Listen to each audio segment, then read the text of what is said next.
Hi everyone, I hope your day is going well. Thank you again for coming to my channel.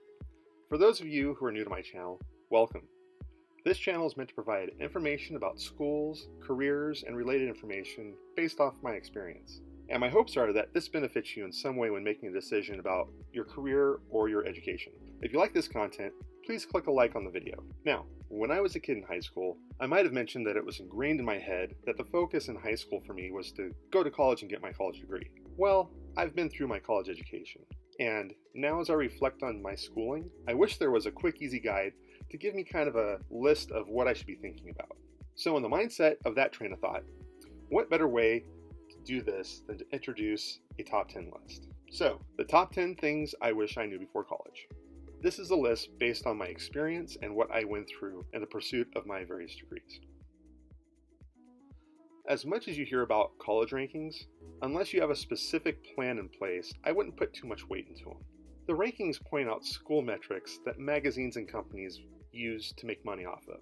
A top-tier school one year could fall in the rankings purely because another school built a newer building. This new building improves the quality of life and classes, but it's not necessarily a reflection of the quality of the education. So don't focus on the rankings. At the end of the day, if you're just looking at a college degree that most of us are looking for, the rankings won't really matter. As I mentioned, you shouldn't put too much weight in the rankings, but you do need to focus on a school being accredited. And accreditation is an application process that a school does to make sure that it has curriculum in place to offer a good college education. I view accreditation as something like a realtor's license or like a pharmacy license, where it's proof that the underlying school provides a good college education. School brand. As a teenager, I was a huge college football fan of a particular university in the Pac-12 that was located in Seattle, Washington.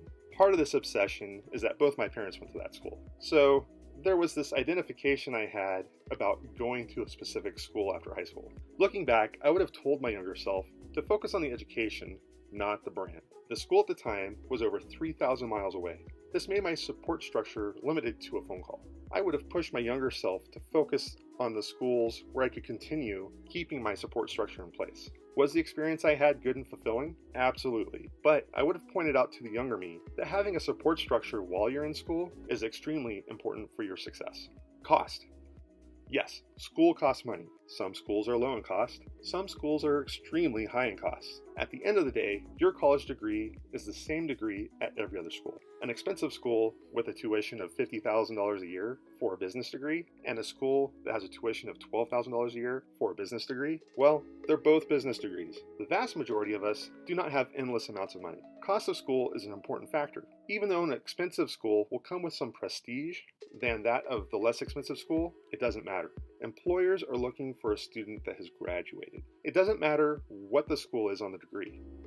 Networking. Boy, I wish I was told to do this when I first started school. Networking is making connections through classes and through various activities on campus. And networking is making contacts that can provide either a character reference or help you with jumpstarting your career. Networking can be done at every college. There are alumni at every college. For instance, I'm an alumni at not one, not two, but 4 different colleges. As an alumni, I can tell you that each one has an alumni base that wants students to succeed. So be active in school, network, be active in class, participate in college activities, do things you enjoy in school, and you'll create a network of contacts in terms of like-minded students and fellow community members within that university.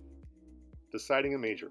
If you're anything like me, when I was a kid, I went to college with a major that I found in a financial magazine that stated that this job made a lot of money. So I'll start with this simple phrase.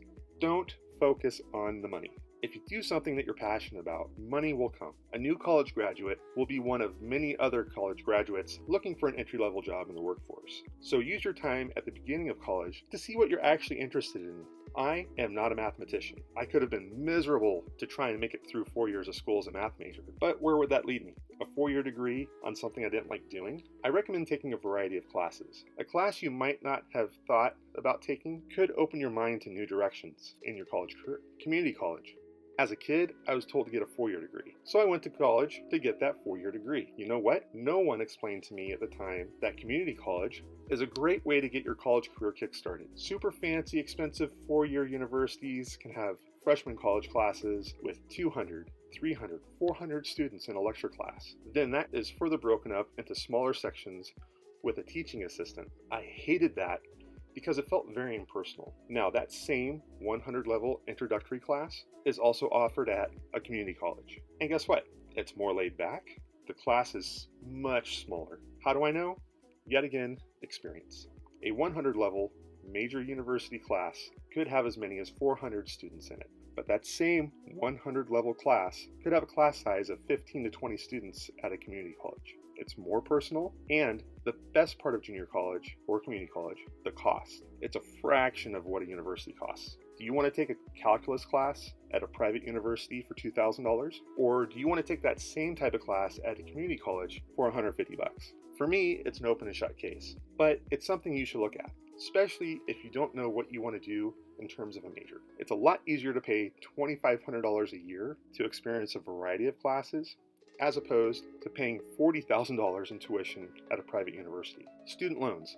This is a very tricky item to discuss, and it ties into several of my other points. You need to make sure your education doesn't cause you to go broke in 6 months after graduation. Student loans provide the luxury of being able to pay for school to get your education. But after you graduate, you have about 6 months, then you have to start repaying your loans. As I mentioned, a 4-year degree is a 4-year degree. Instead of student loans, look at working during school, or look into scholarships. If that isn't possible, maybe revisit the point of starting with a community college. I'll give a quick example. Student 1 goes to a 4-year university at $20,000 a year and takes out student loans every year. This student graduates with about $80,000 in student loan debt. Student 2 is in the same boat, needing student loans, but is able to take the first 2 years at a community college at $2,000 a year. And because the cost is able to pay for that out of pocket. Then that student transfers their junior year of college to that same university at $20,000 a year. Finishes the 2 years of school. That student winds up with $40,000 in student loans. So this is just a simple example of